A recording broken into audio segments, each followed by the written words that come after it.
This week on One Devotion, the next stage of Euroleague thrills gets ready to blast off. Its protagonists remember one of this century's most dominant teams. The verdict is in on the most spectacular plays so far this season.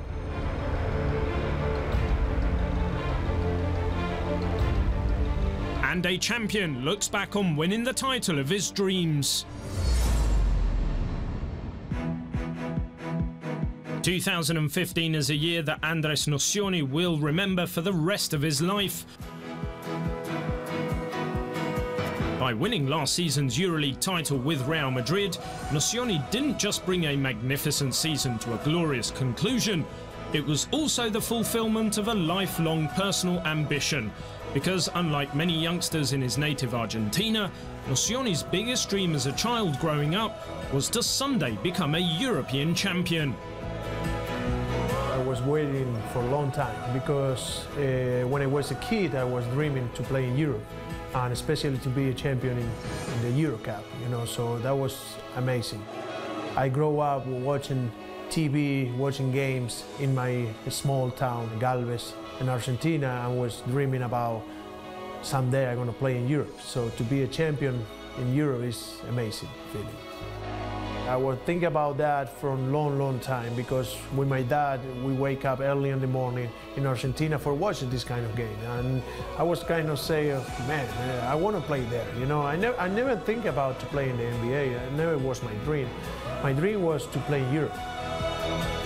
Last season's opportunity to play in the Final Four was even more special for Nocioni because he had often been close before with his previous club, Laboral Cucha Vitoria, reaching the top 16 on 4 occasions and the playoffs once, but he never made it to the big event. So when the chance finally came in May, he was more than ready. I feel like it was probably my last opportunity because I'm 36, so I'm kind of thinking about maybe it's my last chance to get this tournament. It's the last opportunity to show to the world and be ready for this time. So when I step on the floor, I try to bring all my energy, all my experience, and try to play the best game I can. I wasn't nervous. I wasn't with pressure. I just feel like I need to leave everything on the court.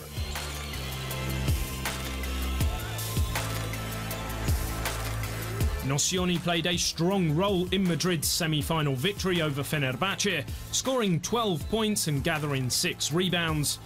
And when it came to the final against Olympiacos, he used his time on the bench to closely watch the game and pinpoint how he could make an impact. So when he first came into the game towards the end of the first quarter with his team trailing 12-16, he knew exactly what to do. I remember came with a lot of confidence, like I know what I need to do. I know what I need to do to win this game. I know what the team needs from me. So I was really prepared, long time before the game, but especially on the bench when the game started and I saw the first quarter and I saw what the team need. So my feeling was try to do what the team need. And I think that in that moment that the team need more energy, try to play more defense, try to be toughness. He certainly rose to the occasion. Within seconds of his introduction, Nocioni blocked a shot and provided an assist to bring his team back into the game. And he didn't let up all night, eventually finishing with 12 points, 7 rebounds, 2 assists and 2 blocked shots as Madrid pulled clear to win 78-59, the biggest Euroleague championship game victory in a decade. And Nocioni's efforts in sparking his team were recognised by a personal accolade he had never expected, the Final Four MVP award. I knew I was playing well, but I never expect to get that prize. I never think about that. I just think about winning, I think about make my team better. But I never was thinking about MVP. I wasn't looking for that. I was looking for the championship. That was my my first time in the Final Four, first time in the European Championship in the final. Winning the Euroleague title as the Final Four MVP all added up to create a hugely memorable moment for Nocioni, who couldn't help but think back to those early days as a youngster in Argentina, watching European basketball on TV and dreaming that one day he would be emulating those players. Of course, my father too, you know, you remember that. So that was kind of unbelievable. That was the feeling was some kind of crazy feeling, you know, like you'll say, wow, it's unbelievable. You focus on one thing and in your whole career and late in your career, you get it.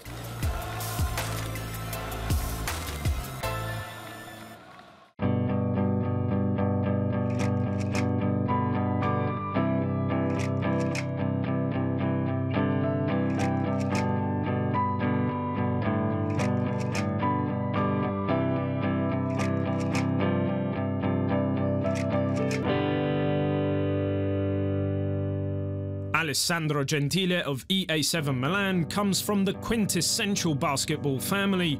His aunt was a domestic champion, his father Nando won the Euroleague with Panathinaikos, and his elder brother Stefano is also a pro in Italy. In fact, when Alessandro was very young, there was so much basketball talk in the house that he initially disliked the sport. When I was small, all I hear was basketball here, basketball there, so I tried to do something different. I played soccer, I played hockey, I tried to swim, but then I found out that I like basketball too, so we really talk about basketball from the morning to the night before we go to sleep every day. I remember here in Milano, for example, I was 6 years old. I used to run around with the kids of the other players. I remember in Greece the Euroleague Final Four in Thessaloniki when Panathinaikos beat Maccabi in the final. I remember the final of the year later in Paris when they lost again to Maccabi. And then from then on, I always followed the game. I was at the game and I remember me and my family looking the game with the Barcelona fans, because the Panathinaikos fans were too crazy and it was a little bit dangerous for me. I was small, you know, and my brother too, so we moved in the Barcelona fans. And I remember all of it. I have many pictures at home that remember that moment, and I used to go to the games with a green face. I was trying to cheer for my dad. I met some guys that was playing basketball in my school, and it was just for friendship, you know, that I tried to play basketball. It was not because I loved basketball, it was that I really liked my friends, so they said, come, let's go, we stay together, and this is how I started. We are really competitive, and not only in basketball, in everything we do, it's just big competition and trying to beat each other at whatever we do. But we love us a lot, and with the passing the years, you know, we divided ourselves. He went to play in some other cities and I went to play somewhere else, and this made our relationship stronger. So when we get to see together, we really enjoy our time together.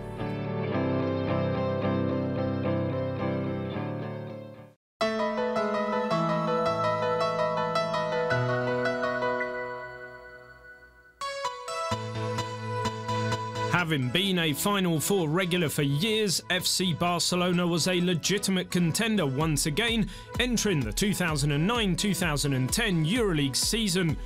It didn't take long, however, before the team's stock rose even higher on the strength of an undefeated regular season. El grupo principal llevaba varios años junto en el equipo. Con las nuevas incorporaciones el engranaje fue perfecto, tuvimos esa dosis de ilusión que nos aportaban jugadores jóvenes como Ricky Rubio, por ejemplo, y también el dosis de la experiencia que empezábamos a tener ya con un Pete Michael en una edad muy buena, con Navarro, con Basile, con muchos jugadores en la edad buena para competir. One of the great defensive teams in Euroleague history, Barcelona held all except one opponent below 70 points in the regular season and the top 16. And still, Barcelona was much more than great defense. Buen feeling dentro del equipo, había buenos jugadores que sabían cuál era exactamente cada rol. También es muy importante pues, que a la hora de llevar todo un año, pues eso es importante saber controlarlo, ¿no? Yo creo que el Xavi en ese año pues, también lo hizo genial, todo el mundo acataba lo que hacía. Once in the playoffs, Barcelona was tested when arch-rival Real Madrid tied their playoff series 1-1 with a Game 2 road win. When it mattered most, Barcelona leaned on its legend Navarro, whose 45 points over 2 games in Madrid punched his team's ticket to Paris. By then it was crystal clear that this was a special team.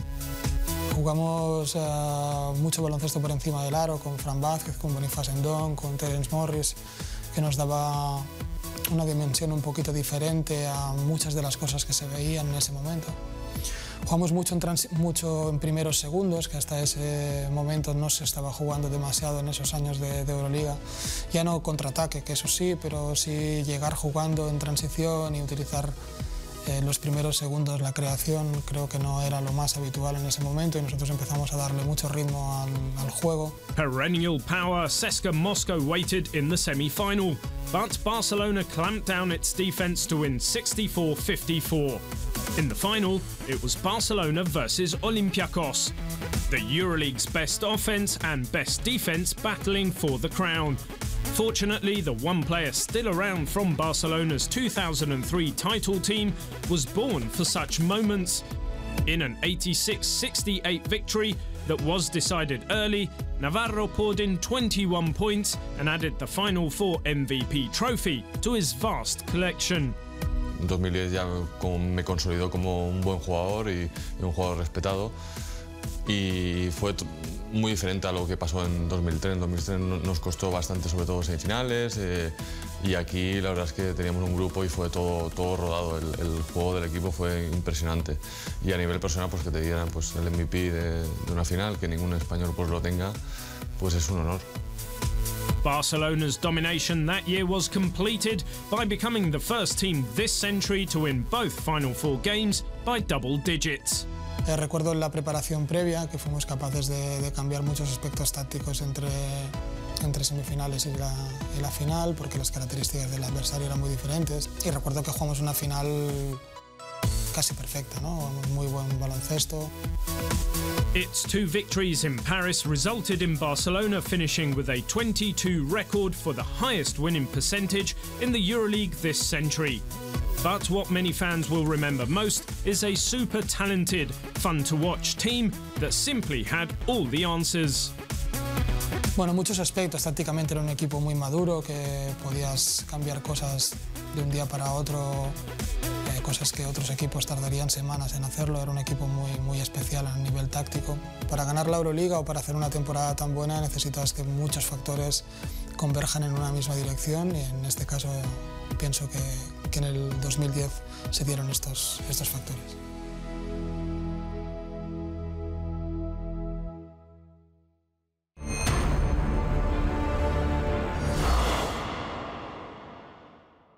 As the first top 16 group ever with 3 teams from the same city, Group E promises 6 local derbies that could very well tip the balance in the group. Great defense amid generalized excellence saw Fenerbahce Istanbul easily win its regular season group. The spectacular Jan Vesely found frontcourt synergy with Epke Udo and Pero Antic, as did scorer Bogdan Bogdanovic, with new running mates Kostas Lukas, Bobby Dixon and Luigi Datome, giving Fenerbahce enviable talent and toughness going into the top 16. Lokomotiv Kuban Krasnodar won its regular season group with the Euroleague's best defense, and October MVP Malcolm Delaney and veteran Dante Draper setting an intense tone. Ryan Broekhoff and Victor Claver bring scoring from the wings, while Kirilo Fezenko and Chris Singleton have help inside now from Anthony Randolph, giving Lokomotiv the power and skill to go far. Relentless defense and rebounding made Unicaja Malaga the Euroleague's last undefeated team this season, as big men Richard Hendricks and Mindaugas Kuzminskas excelled alongside dangerous Will Thomas. With the loss of assist maker Stefan Markovic to injury, however, Nemanja Nedovic and Edwin Jackson must step up to keep Unicaja's momentum going strong. A newcomer in name only, a Darüşşafaka 2 Istanbul roster long on Euroleague experience, assured the team a top 16 berth in its debut. Semih Erden, Marcus Slaughter, Furkan Aldemir and Milko Bielica make things happen inside, while Jamon Gordon, Mano Markoishvili and Reggie Redding form a strong perimeter. All parts must mesh for Darüşşafaka to keep dreaming big. Road warriors Cedevita Zagreb reached their first top 16 despite only one home victory, as top 10 scorers Miro Bilan and Jacob Pullen proved a formidable inside-outside combo. All-round contributor Luka Babic came into his own just as teenager Marko Arapovic took off, and veteran James White lent experience to an overachiever now aiming for more in the top 16. It's been showtime since Crvena Zvezda Telekom Belgrade teamed up forward Quincy Miller with centre Mike Zirbes, both now taking expert assists from playmaker Stefan Jovic and Marcus Williams. If Marko Simonovic and on-the-rise Marko Guduric hit their shots in front of the team's justly famous home fans, there's no telling what heights Zvezda might reach in the top 16. Entering the new phase on a 4-game winning streak, Panathinaikos Athens has found that defense and sharing go a long way. Nick Kalathis and Dimitris Diamantidis pace the Euroleague's team leader in assists. James Gist and Miroslav Radulica hold fourth in the paint, while James Feldin strikes from long distance, giving the Greens plenty of firepower for the playoffs race ahead.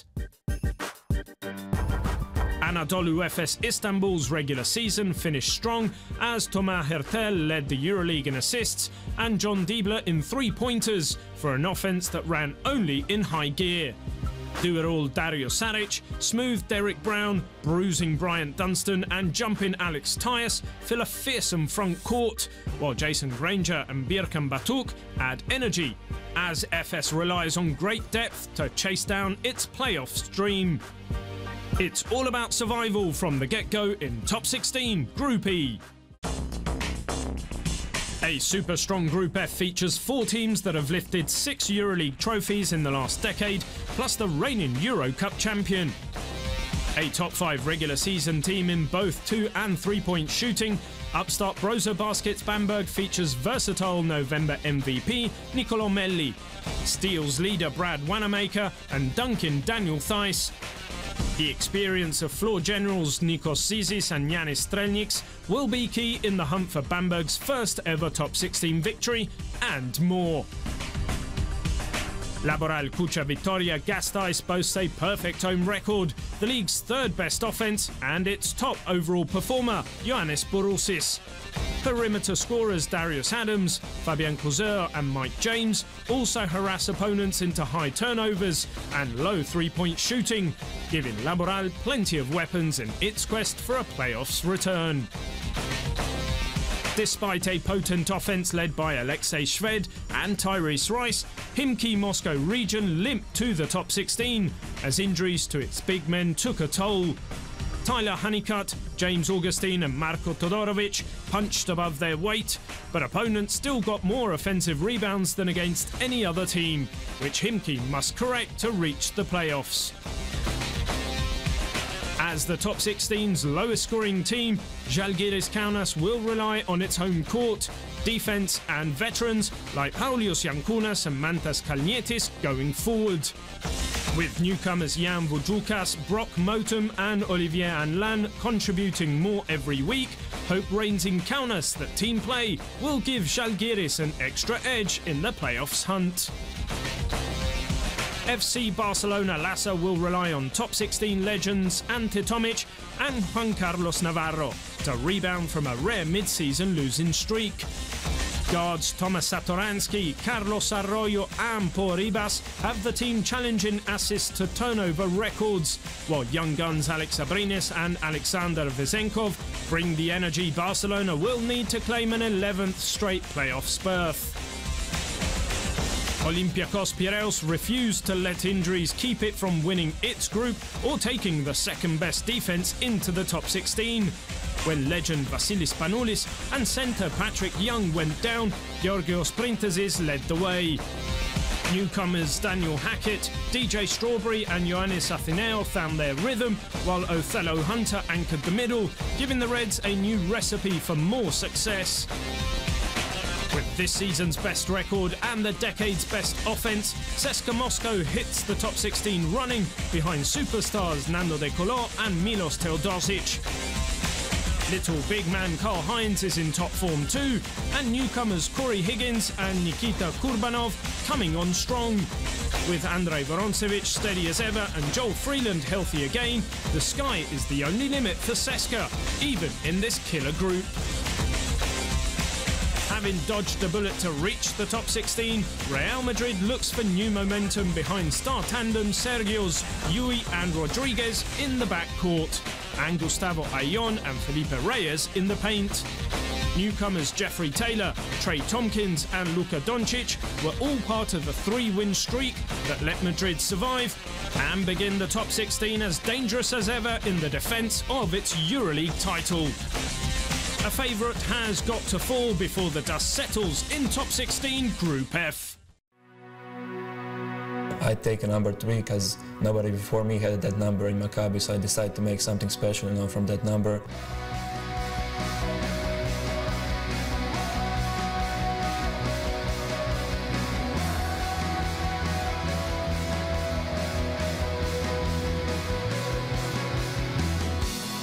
When I was deciding what number to take, I wanted to take a number 7, but it was already taken by Brian because he wore it last year here in Maccabi.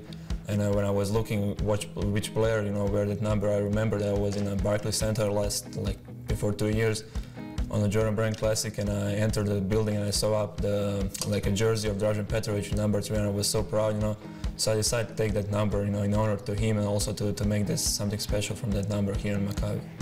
The most thing that impressed me was he hungry every day to work, every day, no matter how tired he was or which day it was, after the game, before the game, he was already on the gym working hard, and that was the best thing about him, that's why he succeeded in NBA, because when he came from the Europe to the NBA, he was like first European player to come over there and to play in NBA, so he didn't get a chance, and he wanted to prove everybody that he can play. So he proved it, because he was working hard, and that willingness for work, willingness for succeed was really amazing. Honestly, when I'm on court, I don't think about that, but being with the number 3 on the court, it's really amazing, remembering all these clips with Dražen Petrovic, it's a great feeling when people talking about that, so it's really great to wear that number.